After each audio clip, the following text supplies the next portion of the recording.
We learned how to name compounds. So first thing we're going to review is how to name ionic compounds. Remember, all compounds, doesn't matter which kind we're talking about now, ionic, covalent, transition metals involved, polyatomic atoms involved, or ions, they all form, so they end up with a charge of 0. They're neutral. That's why they form, because that allows them to get a complete octet and basically be happy atoms. They're full, they don't need to do anything else. So ions, we said a quick review, we already talked about this a little in our last review, are when atoms gain or lose electrons, so they fill that energy level. Remember, group 18, the noble gases, don't ever form, you'll never see them in any of these compounds because they already have a full octet. They're not going to do anything. Ions are either cations or anions. Remember, the easiest way, look at these first two letters. Anions are a negative ion. Why are they negative? Because they gain electrons, which are negative, so they have extra electrons. The other ones, cations, are positive because they lose the electrons. All right, oxidation numbers. In other words, it tells us what's happened to the electrons. So everything in this group 1 has an oxidation number of +1, meaning they all lose 1 electron. Group 2 has an oxidation number of +2, meaning they all lost 2 electrons. We're going to notice here it says they can be +2 or +3. That's why we're going to save them for later. So we're going to skip this whole transition metal section for now and skip over to group 13. +3, they lose 3 electrons. +4, they lose 3. And then we get to the gaining electrons. Since they're gaining, they have negatives. That's all these oxidation numbers are telling us. How many electrons we lose if it's positive or gain if it's negative. Go ahead and pause while you throw this into your notes.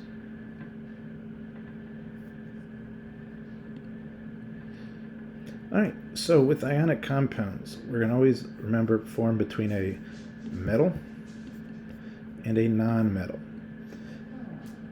These elements aren't actually attached. What happens is they are attracted to each other by one being positive and one being negative. Those opposite charges attract. So what do we know about ionic compounds? Well, we said all compounds, the charges cancel out. So if you have a +1 and a -1, they just go together because they cancel out. If the charges don't cancel out like this, +2 and -1, we use the crisscross method to figure out how many of each we have. In other words, this 2 goes down to the bottom and becomes the subscript for chlorine, and this 1 becomes the subscript for Ca. Remember, we don't write 1. Why is that? Chlorines have a -1, and there's 2 of them, so that's -2. Calciums have a +2. Now they cancel each other out. Explain a little bit more of that while we name them. Hold on. I'm hitting the wrong buttons here. All right. So, really, this might seem easy at first because ionic compounds are easy to name, but eventually you're going to have, I'm not going to tell you what you're naming, whether it's ionic, covalent, transition metal, or whatever. So you really need to recognize, hey, is this ionic or covalent? And the way to do that is you look at the first element. If the first element is a metal in group 1 or 2, you're going to name it like we're going to name these next few. If it's not, I'll teach you how to name those later in this video. So when you do have a group 1 or 2 element listed first, it's super easy. The first element, you just write it out. You don't even need to know that it's a cation. The second word, you just replace the ending of it with an "ide." What do I mean by that? Well, let's look at an example. This is in group 1, this is in group 2, so they both fit our category of easy naming. They're ionic. Na is sodium. Br is bromine. You'd see that if you're looking at your periodic table, but instead of Ine, we replace it with Ide. Here, magnesium is the first element. We just write the full name. Fluorine, replace the Ine with Ide. So they all look the same. Something, something ide. Sodium bromide, magnesium fluoride, sodium chloride. They're all the same. And how do you know you have it? Just look at the first element. If it's in group 1 or 2, this is how you name it. And these are should be your favorite ones. They're easy. If you see a group 1 or 2 element listed first, you're like, oh, great. I can just write it out and write ide at the end of the second, and I'm good. Here's some more. Potassium chloride, aluminum oxide. How do we know that? It's where they're found. Group 1 or 2 first, and you're good. Oops. Go ahead and pause while you throw this into your notes.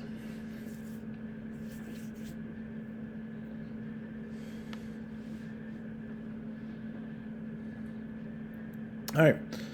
Now we're going to add a little bit of difficulty to the naming. We're going to talk about polyatomic ions. You might know poly means many. In this case, it's going to be 2 or more.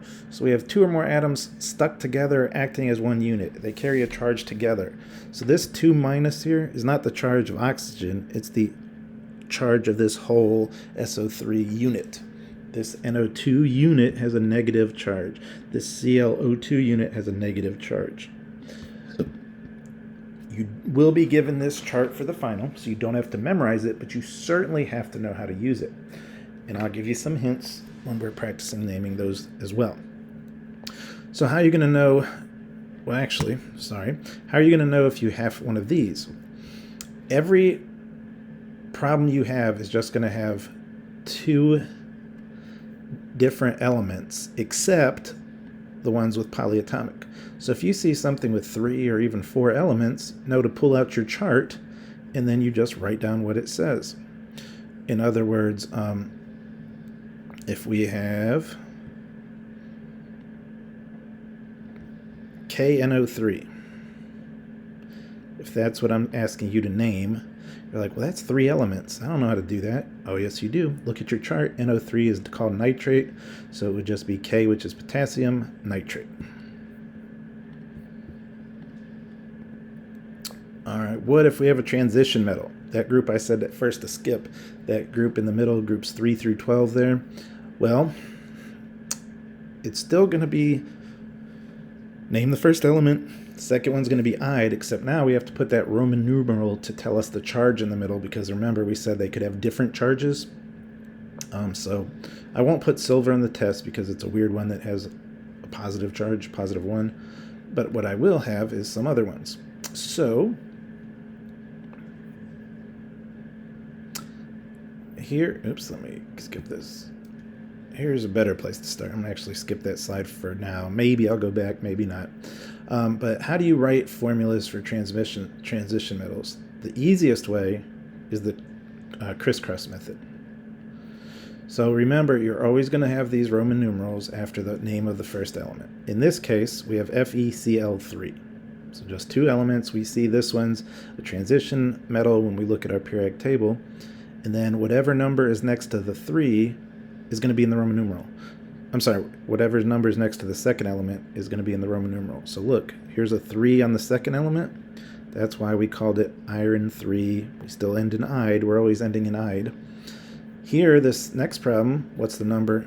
We have a 2, so that's the number that goes as the Roman numeral. Notice they're both iron chloride, except we have to differentiate. This is an iron with a 3 charge, positive 3, and this is an iron with a 2 charge. That's why we do it like this. Go ahead and pause while you put this in there.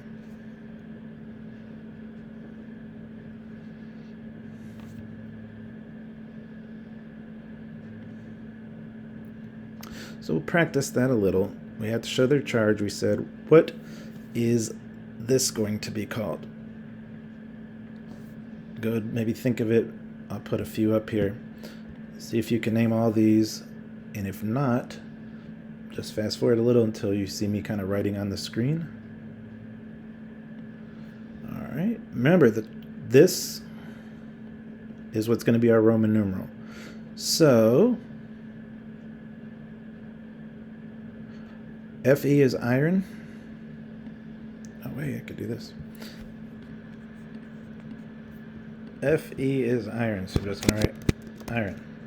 The number next to the second element is 3, so I'm going to put 3 for a Roman numeral, and oxygen becomes oxide.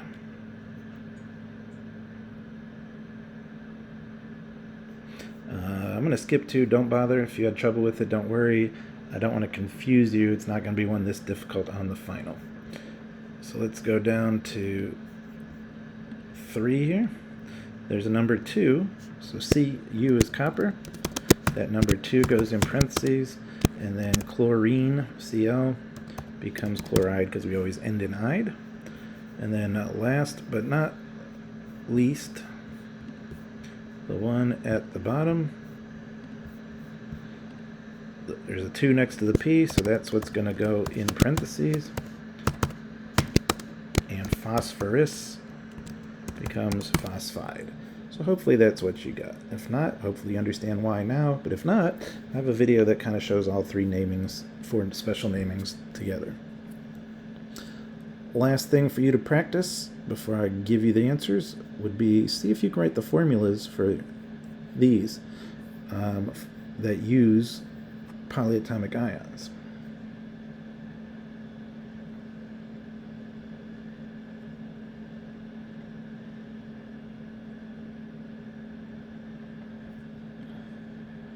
All right, hopefully those answers are at the bottom here. Hopefully you got those right. Go ahead and copy this down into your notes. And then you should be